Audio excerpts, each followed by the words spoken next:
What's going on, guys? Today, rather than invest 30 minutes breaking out a PowerPoint, I figured I'd build it on the fly with you, just in an effort to save time and just to kind of freewheel through some knowledge. So we've talked about identity resolution. We've talked about some people-based marketing stuff, but I really wanted to make a very specific training just about people-based marketing and how it ties into everything else that we've been discussing, because this is really the type of marketing that it is that we recommend everybody do. And so I think it's important to know, the why and the what and the how and the who and all the information that you would need to arm yourself with to really understand where the marketplace is going, where the technology is going, what's happening around us. Because I think a lot of these changes that we have kind of been feeling, over the years. I mean, I come from a world where, it was newspaper advertising, and when I first started in business, you really had two, three choices. It was cold call, it was newspaper, advertising, or sending out direct mail. And the psychology, the copy, as far as the type of ads you're writing and doing, are similar in today's world. But now there's a lot of technology. Gone are the days of people just picking up the newspaper to look for information, or picking up the yellow pages, right? The big thick book. Remember, we used to get that on the doorstep. I'm old enough to have received several yellow pages at my door, and that was how people advertised. You had to get in the yellow pages, right? I remember business owners would say, I'll go ahead and stick with, when the internet first came around, right? And there was people talking about, oh, you need to, get your business online, right? You need to get a website. You need to get attention to your website. You need to get traffic. You need to, write, advertising online. A lot of people said, that's just a fad. That's not going to happen. And then they got Kodak out of the market, and they lost business because of it, because they didn't adapt. They didn't, embrace new ways of doing things. The people that adopted these changes did well. When Google first came online, when the internet first, allowed people to advertise, a lot of people made a lot of money, through spam and, pop-ups and all kinds of other crappy stuff that's not around anymore. And so I think it's important to, at the very least, educate yourself on, where we're going, what's happening and why. There's been a change in, there's been a changing of the guard. I mean, go look up the top 5 companies in the year 2000, and then go look up the top 5 companies in, 2018, and just realize that that is not the same. And there's a big reason why, and the reason is technology. And let's talk about that. Let's do a little bit of a deeper dive into why that's happening, and how you can get your head around it, and how you can leverage it, how you can use it to your advantage and not get left behind. Because that's essentially what's going to happen. The new way of marketing, people-based marketing, this new technology, identity resolution, behavioral tracking, understanding your customer on a people-based level, who they are online and offline, being able to market to them on any device, online or offline, being able to resolve the identity of anonymous website visitors. That's the wave of the future. That's where this technology is going.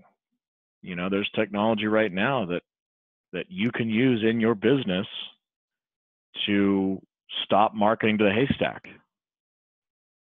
You can stop using demographic targeting, which is really just a profit engine for Google, Facebook, and any other big platform you choose to advertise on. I mean, cost per click is expensive. I mean, there's certain people it keeps out of the market. There's certain people that can no longer advertise on Google because the click, just one click, costs $50. I mean, that's crazy. You know, how much money is Google banking? And they won't give you the identity of the person. You can't take, if you build an audience on Google and you say, oh, hey, go target people with, you know, this sort of demographic, you know, male, female, income, whatever demographic you're targeting inside Google when you go build an audience, they are not going to give you the identity because that's their secret sauce. That's their profit. That's how they make money. You know, it'd be like asking KFC to give you their recipe, their secret recipe. They're not going to do that, you know? So if you can essentially, you're not going to necessarily, you know, cut them out of what you do. You're still going to use them. You're still going to market on, you know, like display ads, retargeting ads, Pinterest ads, YouTube ads, whatever. You're still going to use the platforms to put your message on there. But if you're able to build an audience or have an audience that you bring to the platform. So it's like, let's say you have 3 customers, Bob Smith, Jan Smith, and Steve Smith. And obviously, you know, we're just using that as an example. It's going to be much bigger than that, right? If it's 100 people, it's 500 people, it's 1,000 people. When you have your manifest of people that you know are your customers or past customers or current customers, or a list of people that you know have a certain behavior or they're currently in market, and you bring that list to Google and say, hey, run ads at these specific people, you're not paying for the targeting because the targeting is already done. You've already established that ahead of time. So you're not going to be paying for the click. You're not paying them for the targeting because it's almost like you know, if you ask Google for the audience, you're marketing to the stadium, you're marketing to the haystack, hoping to find the needles. If you bring your list to Google or to Facebook or to any platform, and you say, hey, run ads at these people, that saves you money. That's more strategic. That affects your profit, wouldn't it, right? Profit equals price minus cost. So if you pay less cost for your advertising, doesn't that help your profit go up? Doesn't it help your cost of acquisition go down? You're paying less to obtain customers because you're marketing in a very intentional way, as opposed to, you know, just hoping and praying that this run of ads is going to get to the right people. Because Google is not going to tell you who's currently in market for your program. They're not going to tell you who, you know, the 15 or 20 or 1,000 behaviors leading up to, you know, a purchase. They're not going to give you that because, again, that's baked into their profit. Like, it's not something that they would ever do. Like, if you emailed them or somehow got a hold of them and asked them, they would either hang up the phone on you or laugh and have a really good time behind your back in their meeting rooms saying, hey, this guy just asked us for our secret sauce, our secret recipe. It's not, you know, they don't care about your profits. They don't care about my profits. They care about theirs. So you know, you've got to pay attention to this stuff. You know, just internet marketing is not the same anymore. It's not as simple as just putting up an ad, paying a few dollars, and then answering the phone when the calls come in. Unless you want to pay more, I mean, go ahead, do it that way. But we're in a different economy now. There's new technology available that can eliminate all that.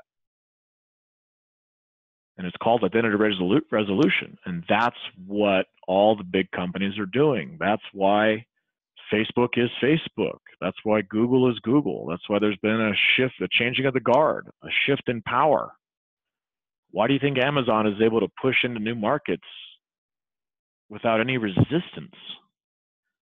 Like, Amazon is not just a book company. I mean, they're a retailer. They're an online retailer. They're in the web hosting business. They're in the video streaming business. They're in multiple different businesses. Why do you think they were able to get into the tablet business? Whatever business they want. They're also a manufacturer, right? You ever notice those Amazon specific products? And they're actually not bad products either. So they're killing the game because they have the behavior. They are doing deep learning. It's not just artificial intelligence anymore. It is deep learning. They have such a large graph of identities. It's staggering. That's why they'll be able to, they could go into the car business if they want. They could go into the space business if they want. They could go into the talking refrigerator business if they want. They can go into any business, any product, any vertical that they want, because they can just push into the market because they already have the behavior. They already have the customer behavior in that vertical because they've been tracking it for 10 years. So that's why you need to pay attention to this stuff. This technology is no longer reserved for these big companies. It's starting to trickle in. It's starting to become more available, just like those big brick cell phones that were only available to rich people. And now everybody has a cell phone, right? Fisher-Price, my first cell phone, was like $1,000 a month. You know, people with Lamborghinis had them. Rich people had them. You know, the elite, only select few people had them. CEOs had them. Now it's normal. The exact same thing is happening with marketing. You are no longer in just the manufacturing business. You're no longer just in the roofing business. You're no longer just in the solar business. You're no longer just in whatever you sell business. You're now in the technology business. Nobody reads the newspaper anymore. Everybody is researching and shopping and clicking and watching and doing. All this stuff is online, and it's only going to get bigger. It's only going to get more powerful. It's only going to get smarter. Machine learning is a massive part of our lives today. It's already here. Artificial intelligence, you've been hearing people talk about it as the future. It's no longer the future, folks. It's here now. It's now. It's happening now. You cannot ignore this. You cannot put this to the side any longer. You have to pay attention. Do me a favor, go to Google and search Kodak revenue and look at the last 10 years, what happened to Kodak. Kodak used to be synonymous with pictures. Due to technology, due to identity resolution, due to bigger companies coming in with better technology, that's why Kodak is no longer Kodak. That's why the guy that said, oh, that internet stuff is just a fad. Late adopters, people that ignore this are going to, it's going to harm you. It's going to harm your business. It's going to harm your family. I implore you, you need to educate yourself on this. You need to pay attention to people-based marketing because it is a structural change. We are in an exponential economy. I bet you if you looked around your house and you started paying attention to the technology that's currently connected to the internet, all of those devices, all of those things that you have connected to your Wi-Fi. I bet your doorbell is connected to Wi-Fi. I bet your thermostat is connected to Wi-Fi. All those devices have sensors. I bet you have at least one smart TV in your house. I've got 3 of them. So the only way I'm watching TV is through the internet. I cut my cable off 4 years ago. I got tired of paying a cable bill. And there was enough content online. All I had to do was to worry about my internet bill. Well, guess what? A lot of families are doing that. A lot of people are doing that. And speaking of entertainment, how do you think Netflix is able to recommend movies? What do you think? It's magic? Yeah, it's machine learning. It's artificial intelligence. They know what types of movies that you like, and they make recommendations. Or when I say they, I just mean their machine, their algorithm. Right? There's 150, 200 million people that use Netflix. There's not a room full of people making those recommendations. It's all machines. It's all an algorithm. The more stuff you watch, the more it learns about your behavior, about your viewing patterns. So the exact same thing is happening with everything else you're doing online. Everything you're searching for, everything that you're shopping for becomes part of your behavior. It becomes part of your path to purchase.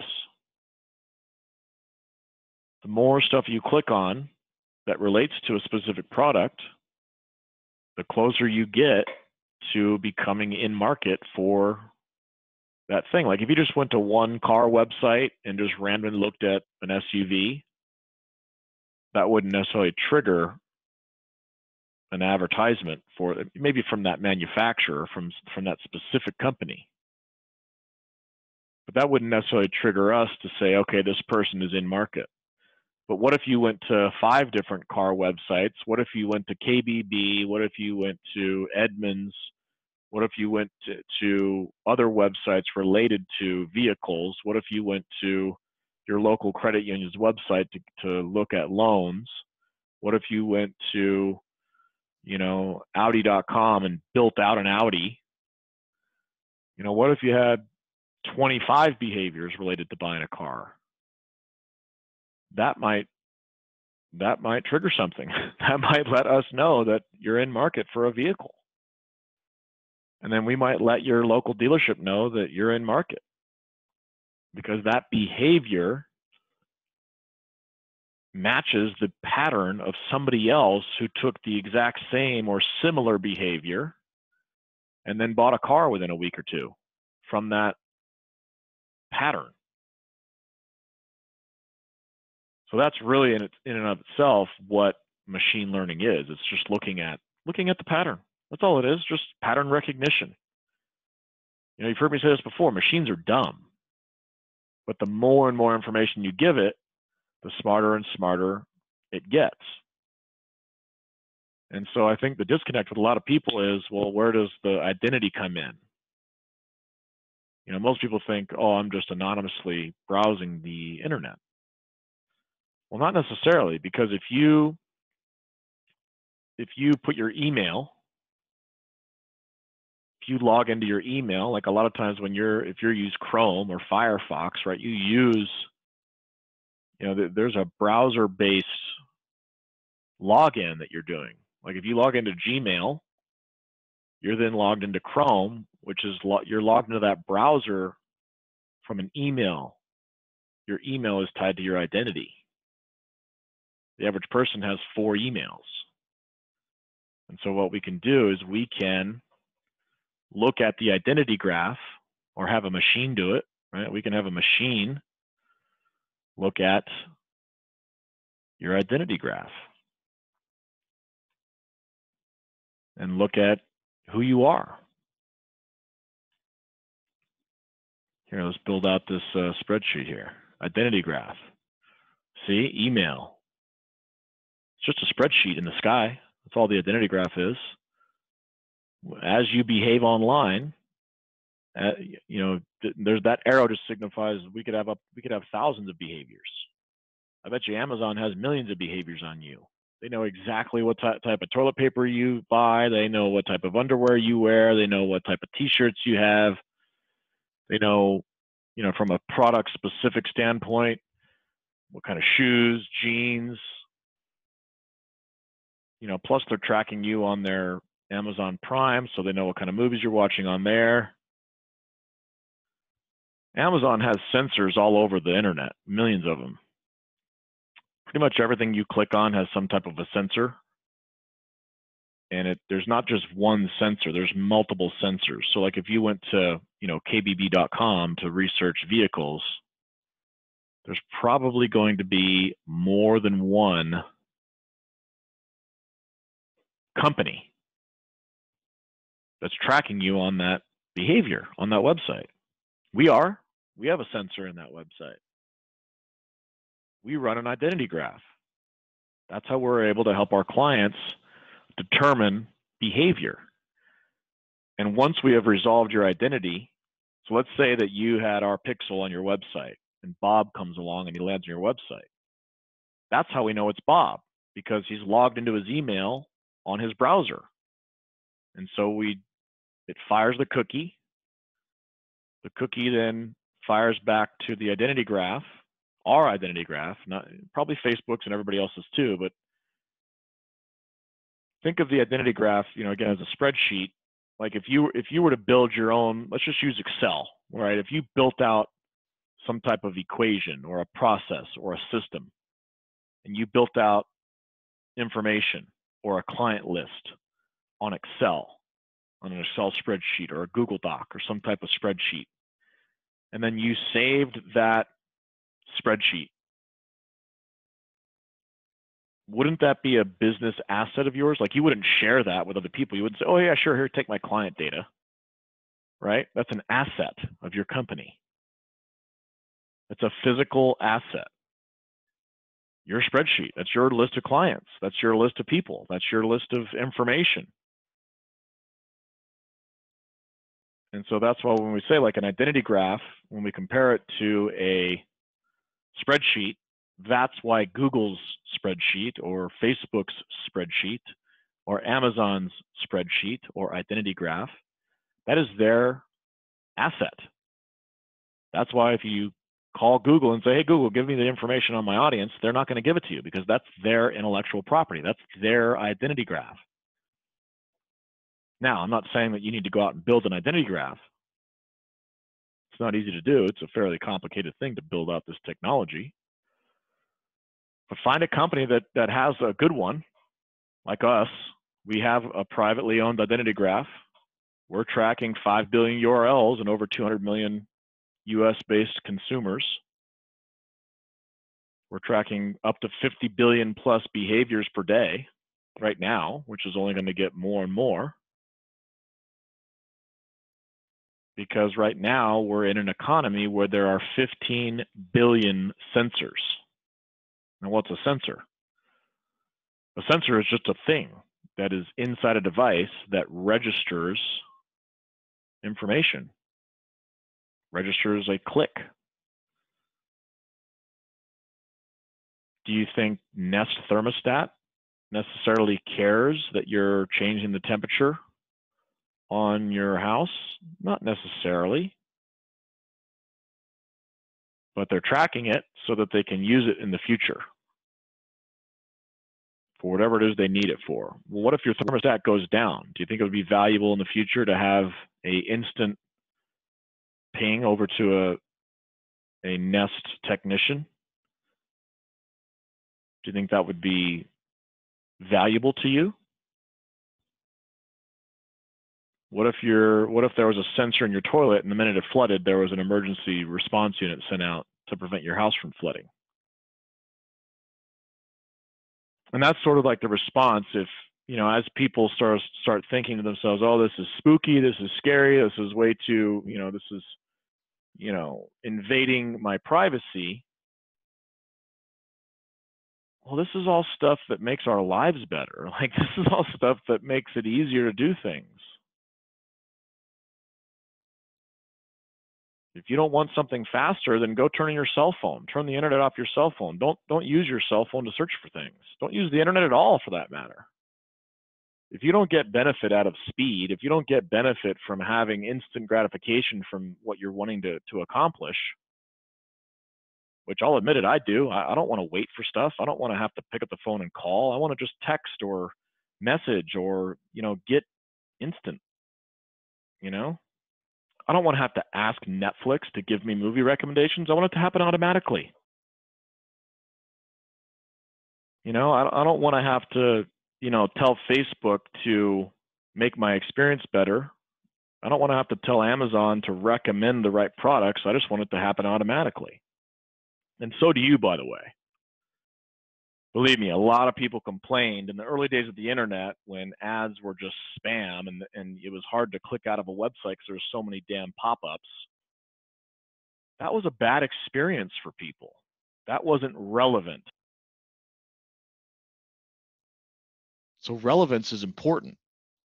As more devices, as more sensors, again, we're in a 15 billion sensor economy, 17 billion sensor economy right now. Within 3 years, it's estimated that we're going to be in a $1 trillion, or not $1 trillion, that's Amazon, a 1 trillion sensor economy.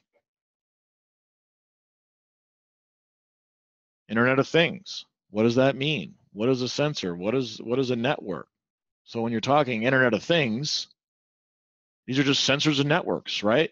Medical stuff, your house, music, movies, TV, cameras, cell phones, even regular mail is going to be electronic, because guess what? When we resolve your identity, it's not just email, it's not just your devices, right? It's not just your cell phone, your laptop, your TV soon, if you don't have a smart TV yet, your thermostat, your second cell phone, right? Your private cell phone, your work cell phone. It's not just your behavior, it's any other device that comes online, and it's your physical address. Do you think you use your physical address when you buy things on the internet like Amazon? Do you think Amazon has your physical address so they can send you those smiley-faced boxes that you get on your door? So you can pretend that being anonymous is helpful, but it's not. You want that box to arrive on your door. So guess what? If I resolve your identity, I have your address. Do you think it's valuable for a business to be able to send you relevant offers? Do you think your life would be better if you didn't get junk mail in your mailbox? That's where this thing is going. Pretty soon, as this technology gets bigger and better and stronger and faster, which it is, it's the speed at which it's getting faster is getting faster. Technology doesn't slow down, it speeds up. Remember how fast it took to connect to the internet when AOL first came out with those little discs that everybody got? They spammed out those discs, so everybody used AOL to connect online. You got the free trial, and then all of a sudden you get a new disc. Oh, I got a new free trial. If I remember correctly, AOL was charging $29.99 a month for internet, unless you had the disc. There were so many discs everywhere, you could just use a new disc. And then before long, it was broadband, high-speed internet. Now, the speed at which the internet is getting faster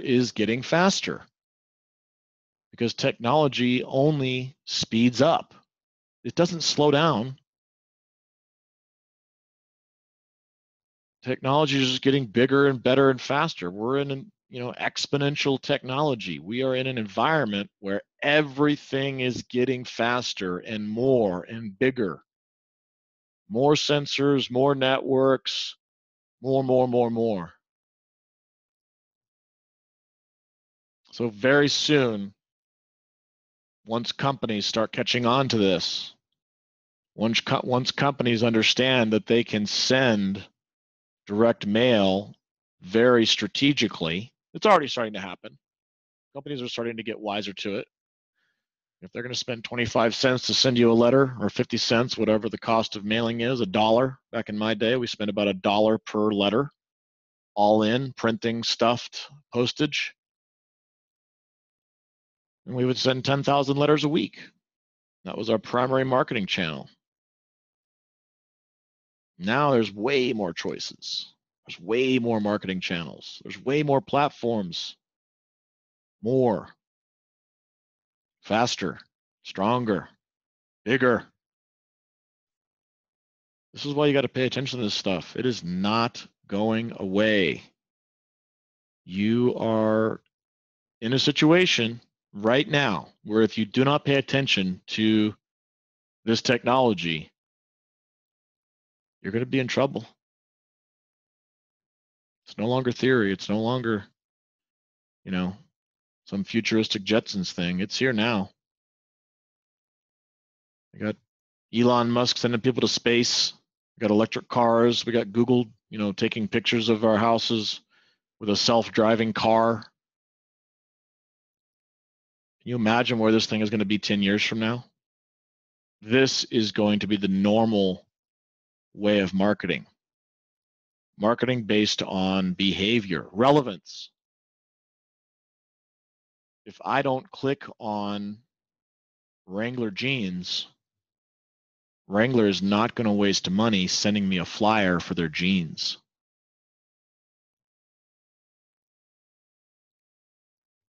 If I don't click on certain things, I'm not going to get stuff in my mailbox related to those things that aren't relevant to me in my life. Pretty soon, all TV is going to be online. DirecTV is fighting it, of course, because they want the satellite. They want to plug into your bank account with their satellite. I'm sure they'll figure it out. They're starting to put some stuff online. They're starting to adapt. And that's why you should too. You should adapt. You should just accept it. Why fight it? Like it's the boulder is already rolling down the hill. You can't stop it. You might as well grab on. Ride it. Enjoy it. Take advantage of it. Use it for your business. Use it for your life. Make money from it. How about that? Understand that your audience, that your customers are behaving in a certain way, and then send them relevant information that helps them solve the problem that they're looking to solve. Because guess what? That's why they're going on their phone and on their laptop and on their, whatever device they have to search for answers to problems. So why not be the company that strategically helps them through that process? Why not follow up with them digitally on every device, on any platform, online or offline? Why not use their behavior to find other people that behave like them to send those people relevant offers? Why not track their behavior today and then track their future behavior, so if they in the future come back around or start shopping your competitor, then you can once again be strategic and give them relevant offers based on their behavior, based on the brands that they like, based on what they need, rather than what you think they need, rather than what you think they want. Demographic targeting is it's passé. Unless you just like donating money to Facebook and Google. I don't. I want to be as strategic as I can. I want my ad spend to go down. I don't want to give my profits away to Google and Facebook. They have plenty of profits as it is. Both of those companies are two of the top 5 companies in the world. They'll probably be $1 trillion soon, both of them. Amazon probably first, because Amazon has more products. But they're all in the technology business. So you need to be in the technology business. You need to understand how technology is affecting your business and the behavior of your customers, and you need to educate yourself, adapt. Don't get Kodak'd. Don't be that guy that says, "Oh, that's too complicated."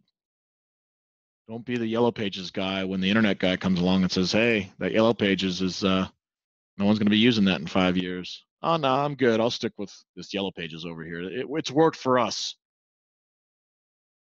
Within 5 years, that guy was out of business, or wishing he had listened to the internet guy that came by and said, "Hey, let's do some ads over here online. This is where the marketplace is going." Don't be that guy. You're going to regret it. You're going to kick yourself in 5 years and say, "Ah, damn, I missed it. I missed that initial wave.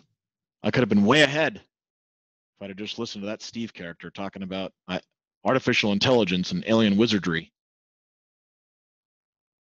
But again, guys, this is no longer some ridiculous Jetsons bullshit. This is not cartoon. This is not some theory. It's right in front of your face. It's part of your life. You're contributing to it right now. I'm tracking you on my website. If you go to my website, I'm tracking you. I'm watching what you're doing. Now, not to that level. I'm not like spying on you or anything like that. It's not like that. It's a business.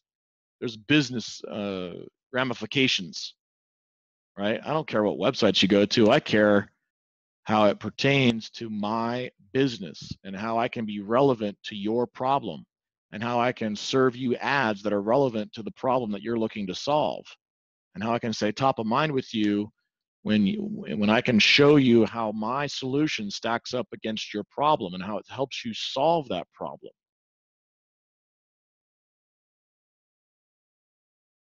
This isn't just some magic wand. Principles of business still exist. You still need a relationship to make a sale, right? You still need to build relevant trust. You still need to showcase that you're still in the people business, and that's why it's called people-based marketing. You need to be in the people business. You need to be in the technology business. You need to be in the Bob and Karen and Jim and Susan and Phil and Scott. You need to be in the people-based business because that's the future of your profit. If you're not in the Bob business, you're going to wish you were. 5 years from now, you're going to kick yourself in the ass because somebody else is going to come along and understand at a deeper level than you, your client's behavior, and they are going to be able to be more relevant to Bob than you are. They're going to be able to be more repetitive with Bob than you are. They're going to be able to serve ads to Bob at the exact right time when Bob has a problem, and they're going to be able to kick your ass all over the schoolyard. They're going to be able to capture profits and help more customers and build more relationships and close more deals than you. So just look around. It's here. It's now. Pay attention. Next time you look at Netflix, look at the recommendations. Realize those didn't just show up randomly. That's based on your behavior. I went back to California a couple months ago. I was at my brother's house, and I opened up his Netflix, and it looked entirely different than mine. I was like, man, this is awkward. Like you're so just kind of used to seeing Netflix the way it is when you open it up, because it's based on your behavior. It's relevant to me. His Netflix was relevant to him because he watched like fishing shows and hunting shows. I don't watch that stuff. I watch like horror and animal reality shows and SpongeBob shows because my kids are always watching some kid thing. So everything on my Netflix homepage is relevant to me and my life and my behavior. And his is completely different. I don't know the exact number of thumbnails, whether it's 15 or 20 of the little movie thumbnail. Every single thumbnail on his was different than mine. And I was like, oh man, I never really thought about how it's an algorithm. It's just a machine that's responding to what the input that we give it. So that's it for this video. I've already gone too long. Hopefully you got some value out of this. If you have questions, let me know. Study this, learn it, adapt. Do not allow yourself to get your ass kicked by this technology. There's information available. We're happy to help you. We're happy to educate you on this stuff. We are in this market. We are part of an identity graph. I have a license to an identity graph. I can help you resolve the identity of your clients that are landing on your website. I can help you get the behavior of your ideal customer. I can help you be relevant to your audience. All those things are no longer in the future. It's available right now. And I don't even care if you buy anything. I just want to share this information. Like I'm just excited about it. I don't I don't have anything to sell. I just have information and education to share. Like, this is amazing stuff. This is mind-bending awesome. And I would love to share it with you. You're not required to buy anything. I don't care if you buy it, but you got to learn it. You have to learn it. You have to adapt to this change. You have to adapt to this structural change. That's it, guys. Have a great day.